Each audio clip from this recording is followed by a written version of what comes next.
Good morning. Now we're going to be looking at the People in Organisations unit again today.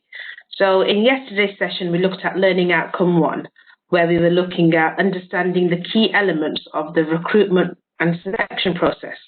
So we looked to the points yesterday, so the recruitment methods, how to prepare a job description and specification, what sort of guidelines interviews should carry out during, before and after an interview. Then we looked at direct and indirect discrimination, and then we also looked at the effect of legislation on the recruitment and selection process. So today we're going to be looking at Learning Outcome 2, know how organisations carry out performance management.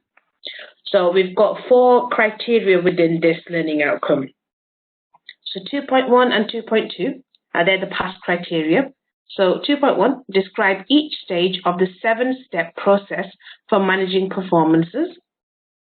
2.2, using examples, explain why standards are a necessary part of performance management. Then the Medit Question. 2M1, explain performance management and how it benefits employees, managers and organisations. And then 2D1, the distinction. Design an appraisal process, including examples of the documentation required. So I'd like to bring your attention again to the bottom of this unit specification sheet. Just to point out the indicative content is a good idea for when you're doing your assignment, what you should be covering. So the managing performance section is for Learning Outcome 2.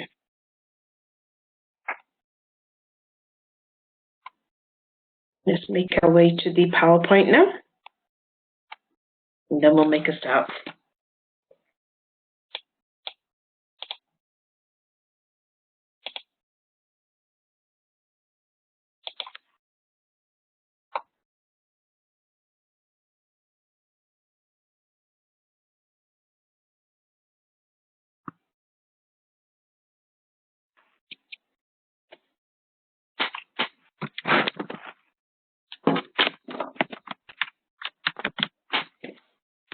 Okay, so we're doing Unit 3.3, Managing People and Organisation. So our learning outcome, to reiterate, is Learning Outcome 2, learn how organisations carry out performance management. Now we're going to go into 2.1, describe each stage of the 7-step process for managing performance. So managing performance or performance management is, the best way to describe this is like an ongoing conversation. So you're having a two-way conversation between yourselves and your employee. Now, this type of conversation will actually help you to develop goals and objectives for your employee, and also things that will actually benefit the team, the organisation, and also the individual. So appraisals or performance management normally happen once a year, but it's a good idea to try and do them a little bit more. So to get the most out of the time and energy spent on performance management, and to see what sort of improvement is happening amongst employees, the type of improvements that managers actually want, it's good to consider it as an ongoing process. So put it into the fundamental skills of your goal planning. Make sure you're doing constructive feedback. So try and plan it within as a regular basis. So in the following slides, we're going to look at the 7 steps to maximize the impact of your performance management program. So step 1, start with goals. So goal planning is an extremely important part of performance management. So what you're doing is you're creating goals that are clear and that they're objective, and you've got to make sure that they're aligned with and they directly contribute towards your organisation. But then you also need to make sure that they're measurable and trackable and that they are actually doable. Step 2, create an actionable goal achievement plan. So use step 1. So the manager and the employee should talk to each other, they should make a collaboration, and they should create a plan together. You should identify and clarify your goals and expectations together. So these can be short-term goals or long-term goals. You should discuss how they're going to be progress and how they're going to be evaluated. And then also try and discuss any challenges that might come in the way. Things like if there's time constraints, when will the person get time to do this training or achieve these goals? Just make sure you're trying to navigate any challenges that might come up and discuss them so you can think of solutions beforehand. So preemptive steps. Step 3, so make it a process. So do goal setting, do planning, do monitoring, feedback, coaching, all of these things should actually work together. So what you're doing is you're working together to support the enhancement and the growth of your employee. So rather than just meeting once a year, you should be in constant communication with each other, and you should be getting feedback from each other. So the feedback loop should, it should take place more often. So allow for adjustments. Think of it as a process and not just a standalone event. So don't think, right, this is a one-time yearly thing and that's it, we're not going to touch it again. Think we've set these goals once a year and we're going to keep in touch throughout the year, and we're going to make sure that we consider this as a process and that we're actually working towards it. Step 4 is to track your progress regularly. So to make sure that you can give feedback or make adjustments or overcome any challenges, you've got to prepare for contingencies. So by doing goal tracking, it's a very important step that actually helps you to actually give feedback, make adjustments, overcome any issues that might come within the process. So this will actually help you make progress against the goals that have been set, because you're talking about them at regular intervals. You're going to be supporting your employees, so they will get the support they need and you'll be in touch with exactly how things are going. Step 5 is to ensure objective by using a variety of sources. So the manager on their own can't be the sole source of information when it comes to performance management. If this is the case, it'll create a narrow, biased feedback loop. So if you're going to be getting feedback on an employee performance, you need to look at the teammates, you need to look at external sources, clients or people that come into the office or the workplace regularly or are in touch with that employee regularly. You need to actually gather feedback from the employees themselves as well.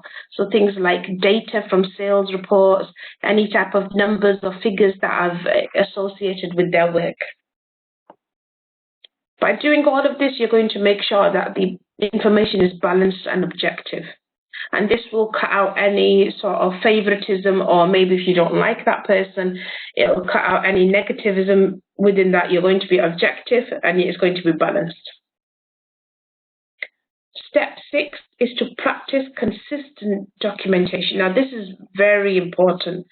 Now, as the case is, when we look at something and we say, oh, we're going to make a note of this, I'll remember this, or I'll remember that. It's not possible. You'll go back a couple of hours later into your office and you'll think, oh, let me write down what this person said or what they were doing, and you'll have forgotten. Or your memory won't be as reliable and you won't note down everything. So when it comes to performance evaluation, you can't be relied on memory alone. So you need to have a process for documenting things. So you can have a paper process where you're writing things down in a file, or you can have a computer system where you're logging things down. But it's very important that you have some sort of process where you're consistently documenting. Step 7 is to build performance management into the company's culture. So it is actually a widely accepted fact that a one-time annual review is actually less effective than an ongoing performance management process. If you're doing a one-time review, that's it. It's just one time a year. People are dreading it. They're probably rushing to do their work right towards the end of the year, thinking, I'm going to have a review in a couple of weeks. I better get the objectives done. So it's a lack of work that's going on throughout the year. People are getting stressed. It's harder to try and fit things in. Now, when you've got an ongoing performance process management where you're talking to each other and you're meeting up regularly, the employees know that they need to keep up to date with what they're meant to be doing. They're going to keep on track. They're going to deliver their targets and they're going to get that outcome that they're looking for. then the organisation will also benefit because these points are being met on a regular basis. And then for yourself, when you're doing the management process, the performance process, it allows you to be more involved within that process. You're able to make adjustments or give feedback as and when it's required. Now, this will actually help you to achieve the real goal of the process. So the real goal is the ability to adjust and meet objectives effectively. So what you'll be doing is creating a positive attitude amongst your employees. And this is actually very crucial because if your employee feels that they're being supported, they're getting constructive feedback, they're getting told that this is fantastic what you're doing, or you're not going down the right route, let's fix it. So what you're doing is you're picking up positive points in time, and you're also picking up negative points in time, and that will enable the student to actually, the employee to actually get on with what they're doing in the right way.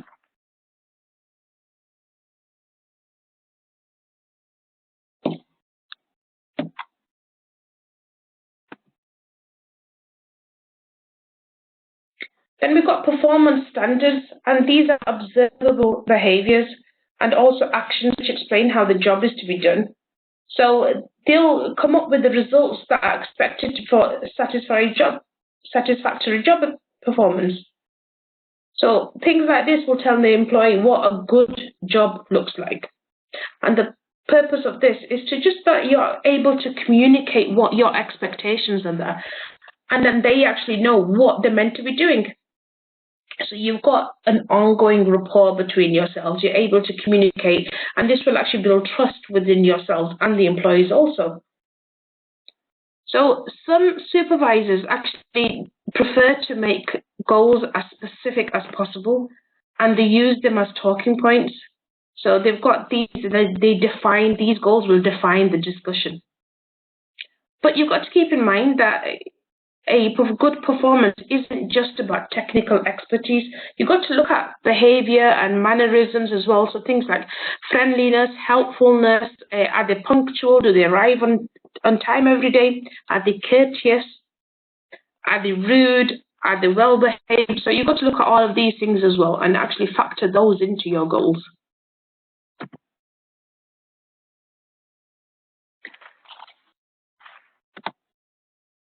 So that was the 7-step process of performance management for 2.1. And now we'll make our way on to 2.2.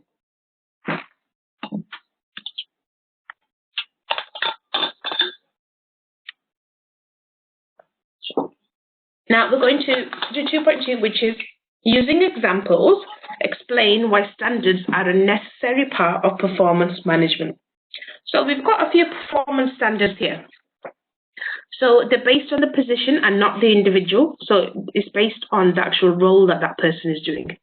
They're observable, specific indicators of success. They're meaningful, reasonable, and attainable, so that they actually are focused towards the job. You can describe them as fully satisfactory.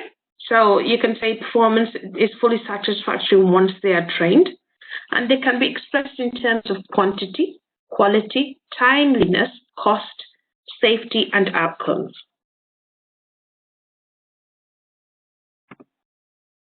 So we've got an example here. We'll have a couple of examples to look through.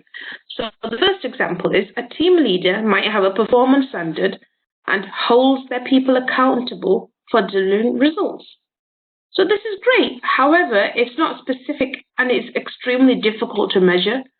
So to clarify, you may add some guidelines or clarifications, such as you quickly address performance issues, or you keep diary notes of records of your performance conversations. And all employees who do not meet expectations within 2 months in a row, or for 2 months in a row, have a documented performance improvement plan in place. So when you just say that they hold people accountable for delivering results, that's too vague. So you need to have specific instructions or specific points that you're actually following. The second example is a numeric target, such as serving 6 customers per hour, sounds good. However, if the employee does not control the rate of customer arrivals, then the measure is not within the employee's control, as there may be times when there are less than 6 customers per hour. So that's true. So if you're working in a sales environment, you don't know what the footfall will be of how many customers are actually going to walk into your store or into your organization. So you can't control and say that every single staff member should have 6 customers per hour. So that is not something that is controllable by the employee themselves. So it can be a challenge to evaluate part-time customer service employees. So these people will only work a few hours a day, and mostly they'll probably end up working off-peak service times.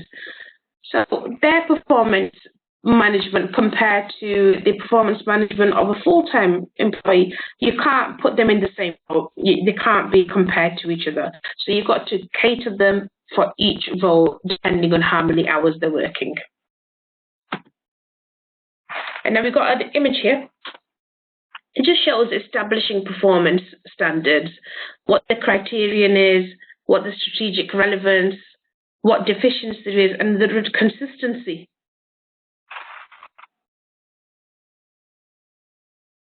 So we'll make our way on to 2M1, which is the Medit question.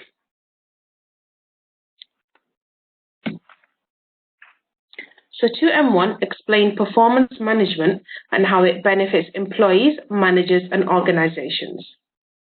So we're going to look back at the 7-step process of performance management that we looked at in 2.1. So just in a nutshell, the first is to identify your goals. Second is to set goals for workers to work towards. The third is to offer feedback and reviews to workers about their performance. So this covers goal setting, planning, monitoring, coaching, and feedback, like we talked about earlier. The fourth point is to track progress.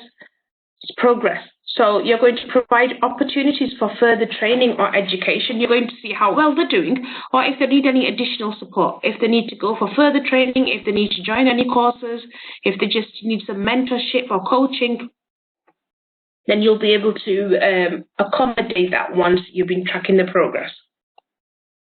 The fifth is to set objectives and reward workers who perform well.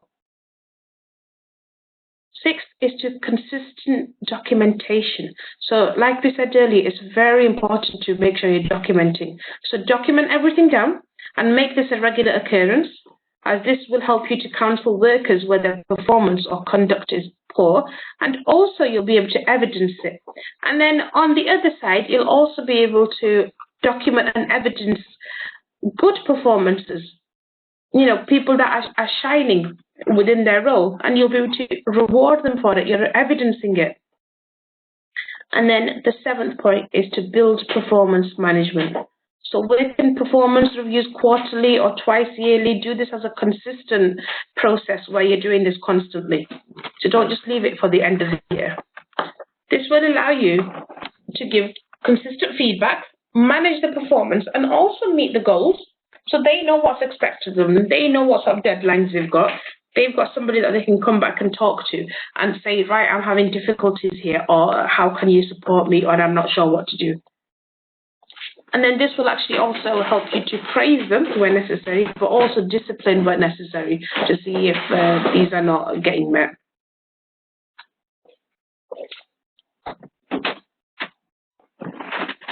Now, we've got this graph here. So it just shows us what the overall strategy is. That goes into business goals. Values go into the business goals. Then you go into the department section or team plan, so depending on who's within that department, the line manager, who's the person that will be doing the performance management appraisals. And then we're going to SMART. So when we're setting targets, we should be using SMART targets. So like specific, measurable, achievable, relevant, and time-bound. So these are objectives and key skills and behaviours that will actually measure their criteria and also their own development plans. And then this goes into a review where you're doing regular feedback, discussions, you're coaching them, you're supporting them. And then it can go into an annual appraisal if that is the system that the organisation follows. Or this could be an ongoing process if you're meeting up more consistently. So it's where your performance is assessed at the end of the year review, and then obviously you're keeping records. So managing performance is actually central to the relationship between the employees and the managers. Now, if you have a good relationship, if you're talkative, if you're good at communicating, you're a good rapport, this can actually help to develop the following points. So it will develop good communication between the employee and the management. It will help to develop trust. Your employee will be engaged in their work and they'll have a good performance. They'll try to do their best. They want to be where they are. They're happy to work within the organization. They've got trust within you. They've got good communication with you, so they will try to have a good performance. It'll also enable them to have personal development. So when they're doing all of these skills or objectives or these targets that you're asking them to meet, it's not just for the organization, it's for the employee as well. It's where they know that we're working towards a skill here. So we've learned something new, we've got some training, we've got some coaching, we did a course. This is helping me to achieve my targets. And then the employee will be responsible and adaptable. Now, it is actually quite well known now. There was a survey done quite recently, actually, which I think I read about this morning, is that 50% of employees actually say that if their organization wants them to do training, encourages them to do some training, or says, we would like you to do some sort of development course, or we'd like you to develop yourselves, they will be happy to do it. So there's quite a large amount of people that are saying if our employee encourages us to learn something new, we will be happy to go ahead and actually do that.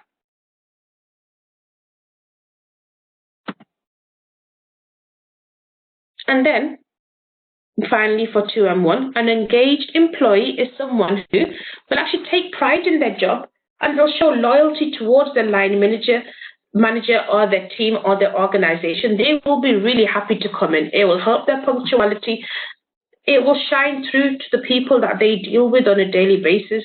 So if you're a sales-based and it's customers, they will know that this employee here, they're happy, they're talkative, they're showing a fantastic image of the actual organization. And an engaged employee will actually go the extra mile. So they'll, they'll want to be creative. They'll want to think of new things. They'll be innovative. So they will think of new ideas and things that they will actually be able to put towards the organization itself. So as you see, there's many benefits to a good performance management system. And then we're going to go into 2D1. This is the distinction criteria. So this is where you're going to design an appraisal process, which will include examples of the documentation required. So just as a basic, I'll show you what an appraisal process is. So the employee will start work, so they will self-evaluate. Now, the supervisor will actually review the employee's self-evaluation. So the employee will see what targets do I need to do? Are there any areas that I want to focus on? What needs to be done? The supervisor will look at these and they will review it. Then the supervisor will gather the performance data and then they'll complete an evaluation. So a performance evaluation meeting will happen between the employee and the supervisor. There'll be final comments on or revisions by the employee and supervisor. This is where they're going to talk together. They're going to discuss the plans and they're going to say, are these suitable? Is there anything else that can be added on, or does something need to be taken away? And then the supervisor and employee will each get a copy and a file of the paperwork. So they'll get an appraisal review. And this will be obviously put down towards the Human Resources Department where it's filed away. And then they're going to start planning for next year's performance evaluation. This is sort of like an ongoing cycle. So you've done all that, you've worked through the whole year, you've gone on, you've met all of your targets. So next year, at the end of that other year, you're going to get together again. And the employee will self-evaluate again. Supervisor will review, They'll talk to each other, they'll make new goals, and this is just an ongoing cycle that will happen consistently. And then some examples of documentation that you might need. So obviously things like self-evaluation forms, any documentation that the employee actually notes down their targets. Pre-appraisal forms, so things that they'll probably have some documentation where they'll think, right, these are my targets, this is what I want to do. They'll have gathered any evidence or documentation of the performances. So they might have had really high sales 3 months in a row. They'll have those documentations within those. They'll have the completed appraisal forms from the previous appraisals. So this will be the supervisor that has it. And then also you'll have an appraisal form to complete during the appraisal. Now, this was Learning Outcome 2. I'd like to bring your attention onto Moodle for a moment. You just get logged back into that system.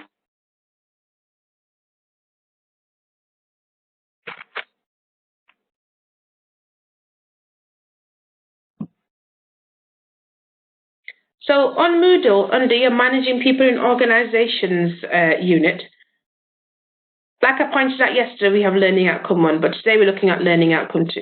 Now, under here are 2 documents, resources that I'd like you to look up. So we've got handout LO2, How to Conduct Staff Appraisals. Now, this will cover 2D1, so the distinction question. It's a nice document to read. It's got a lot of information in it. It's a fantastic little read to just get familiar with how staff appraisals are done. And then handout LO2, How to Manage Performance Advisory Booklet. This will cover 2M1, so the Medit Question. This is where you're going to be looking at performance management and how it's actually done. And this is another good read.